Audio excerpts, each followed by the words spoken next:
to another edition of Coffee Time. And today, Sanctuary would like to invite you in, get a cup of coffee, find a comfortable place to sit, and we're going to have a little chat with one of our wonderful counsellors, Ingrid Smit. Hi, Hello, Ingrid. Hi, Lou. Lovely to have you with us. Great to chat to you. I hope you enjoy our coffee. Thank you. And It's the best coffee around. Yes, here. Little ad. Sanctuary makes brilliant coffee. Okay. Now, Ingrid and I have been working for a little while together on trauma cases. So, Ingrid, I'd like to ask you now to just tell us a little bit about what actually is trauma. It's a very tricky one, but for me, I want to make it easy. Trauma is anything that stops you coping and doing the things you can normally do. So and it cope the way you normally do. It influences our life. You mean that if I've got when you say it stops you doing the things you'd normally do, it's actually invading our life. It is an invasion. That's a good way of saying that. It is something that it intrudes. It intrudes. So it might be your thoughts, it might just be you don't understand what's going on, but often your thoughts, and it's actually intruding. So I'm thinking about it so much, or I don't want to think about it, but those thoughts intrude about that incident, that event, that fear that I have. So it's actually intruding. Okay, so as well, it intrudes. Friends, did you hear that? There's an event happened, could be anything. It could be an external situation, or it could be an internal situation, but it's something, an event that has impacted us to a point where we can't function comfortably in our normal everyday lives. It is an intrusion. And I don't know if any of you have experienced anything like that. I know I have. What sort of effects would one notice that you're having if you've been traumatized? I think perhaps you find it difficult to sleep or fall asleep. You might have nightmares. You suddenly get jumpy and jittery for no reason at all. Right. You might have a sound, see something, and you just suddenly all jittery and you don't know why. Right. Why I'm jumpy, why I'm jittery. They call it hyper-vigilance. So you're just very hypersensitive and more alert to certain things that you wouldn't have been before. Okay. As I said, might be a sound, might be something you've seen, somebody just touching your arm and you freak, you know. Okay. And I think those intrusive thoughts that we thought about. And what sort of thoughts might these be? You might be remembering what happened. Like in a flashback. A flashback. You might be having a flashback and you're thinking about the event again. Often we can get traumatized by something that didn't happen to us. Oh.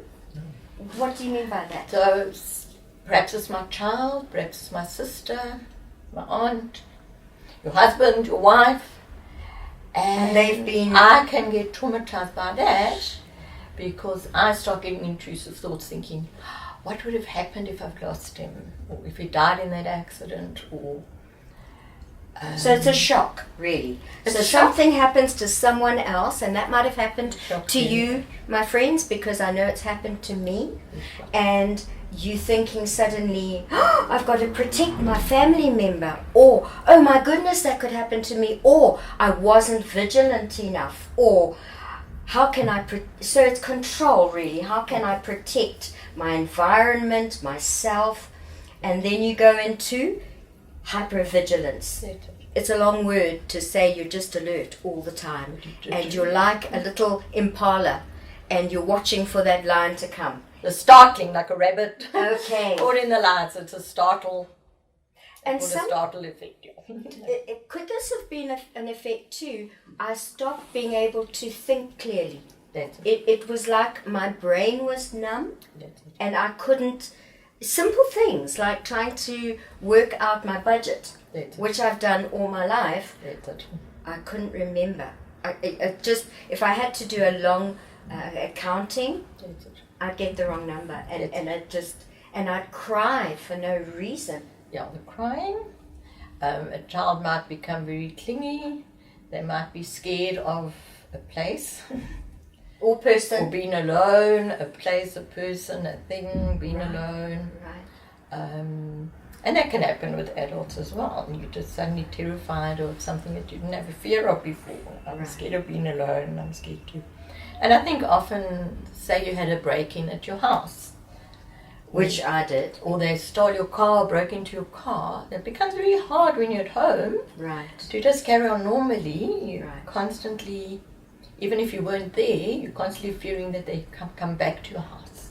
Yeah. That I'm not safe there anymore. And I think a lot of the trauma stuff is related to feeling safe as well. Right. And all those things are happening because I'm not feeling safe. So it could be shock, it could be literally panic, but I just don't feel safe anymore. And that's the worst thing about trauma, because suddenly I don't feel safe. So, does this last a lifetime, or can we expect to have different stages of trauma? Is it, like when it's just happened to me, is it a certain time frame that I can expect A, B, C, D? And then after that, do I expect other things? There very much can be stages, but I think it can still vacillate. One day it's going really well, and the next day you're having the nightmares and the flashbacks again. A week it might be fine, even for a month everything goes well, and suddenly some sound or something triggers, there's some trigger, and I'm back to that place or that trauma. And it's just like you're back there again. Like You're reliving it. That's happened to me often as well. Really? You know, that gun pointing to my head, whatever. And it might not be exactly the same, but it's still the same intensity and fear and emotion. Right.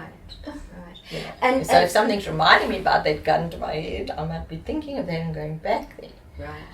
But I think the important thing is after 6 or 8 weeks, if it is still too hard to manage and you really can't cope and carry on, Right.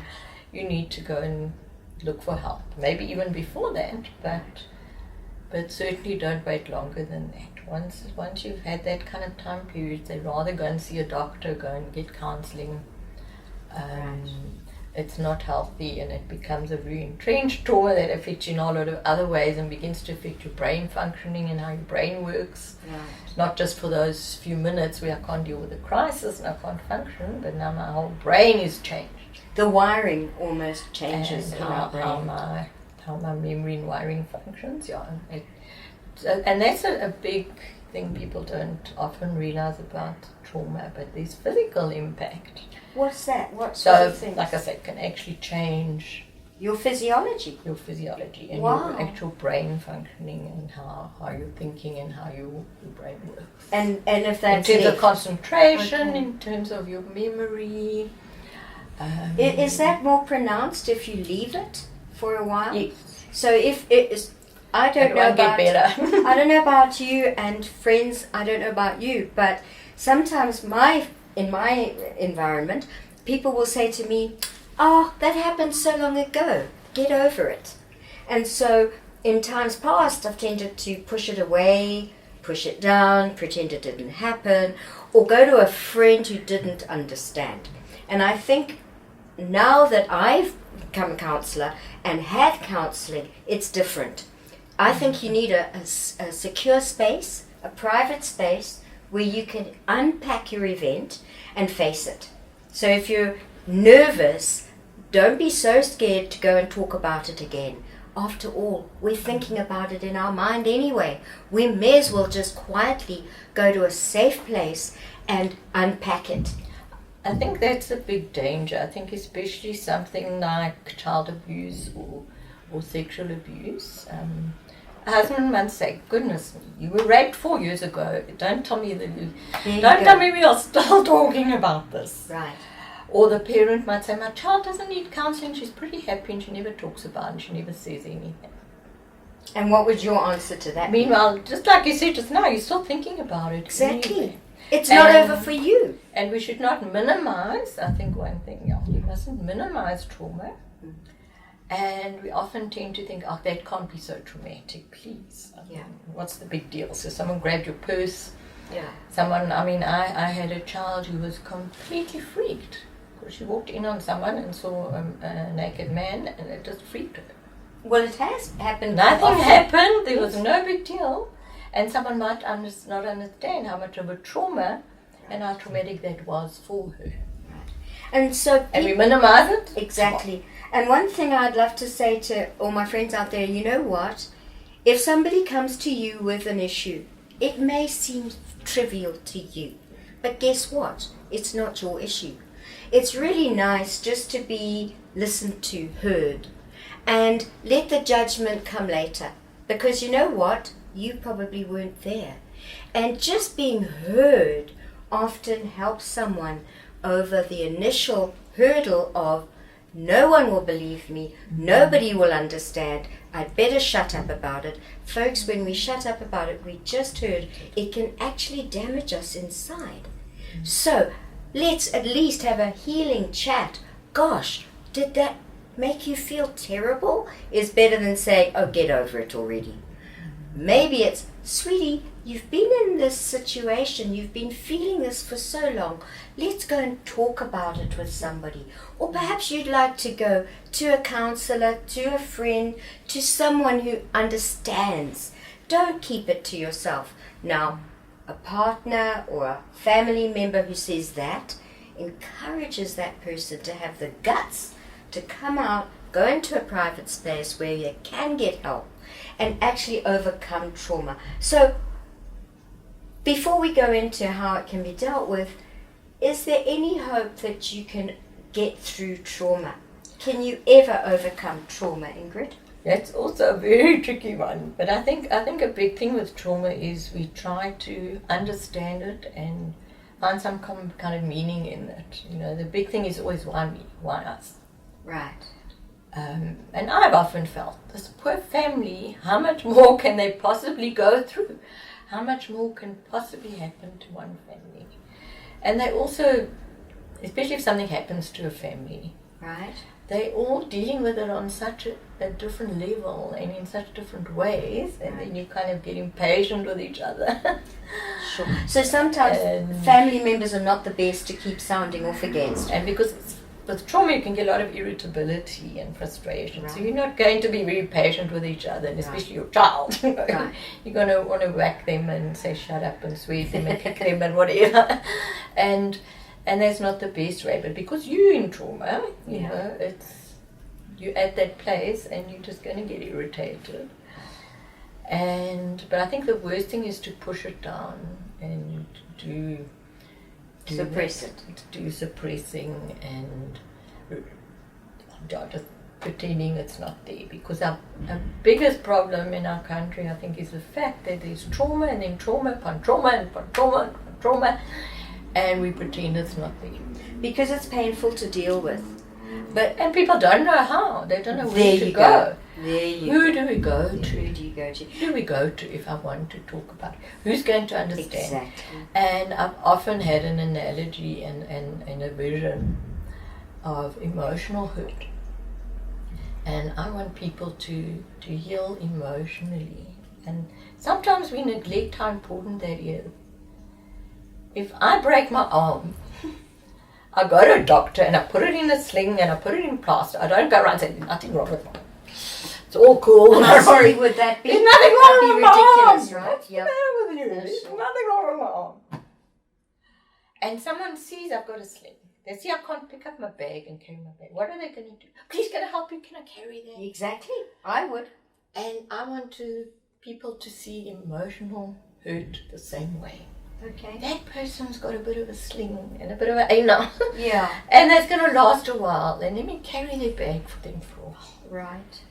While their arm is in a sling. Let me give them time, especially for an employer or a teacher at school. Let me give them time to heal.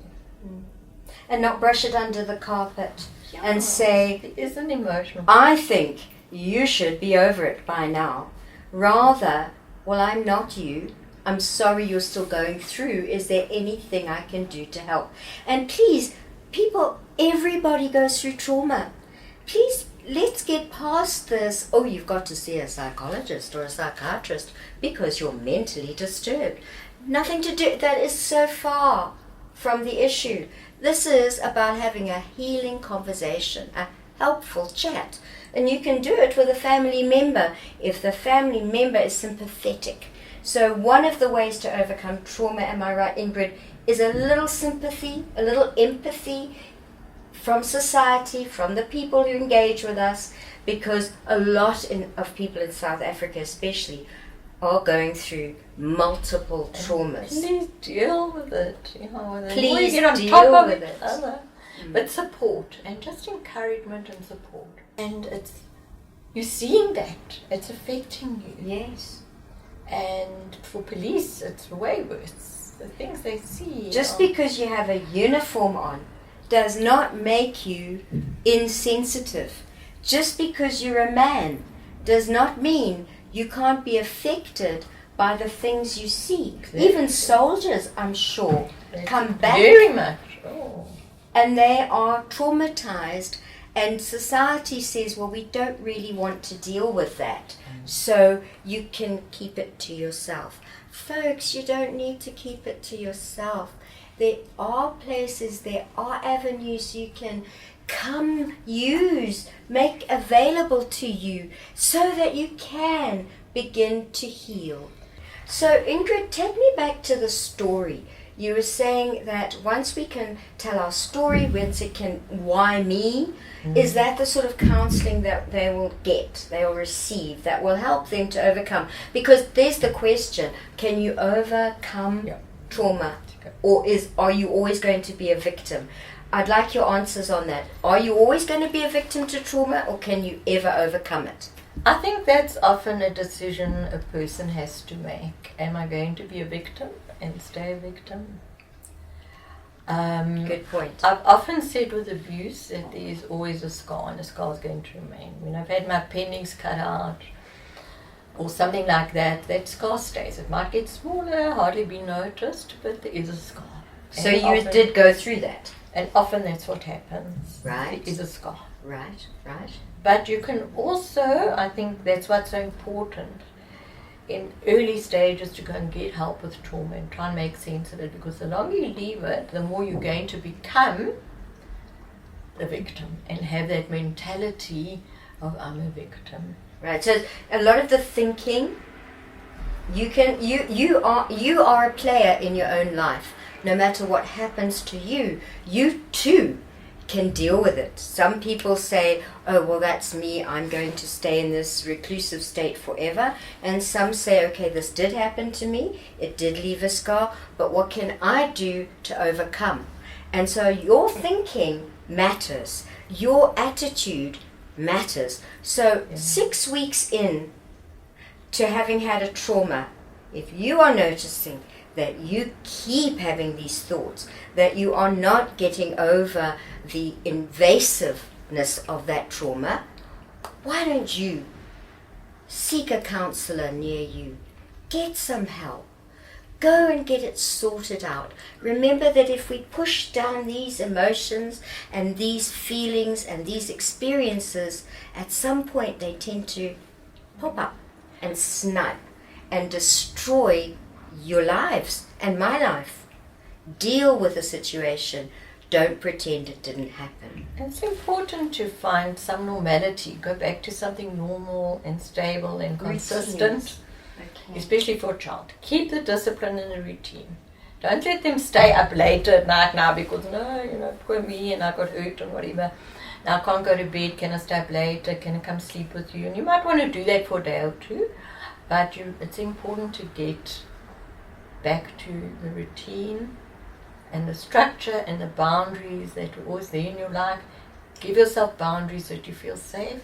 Lovely. Get stability, and your faith and your spirituality can come into it so much.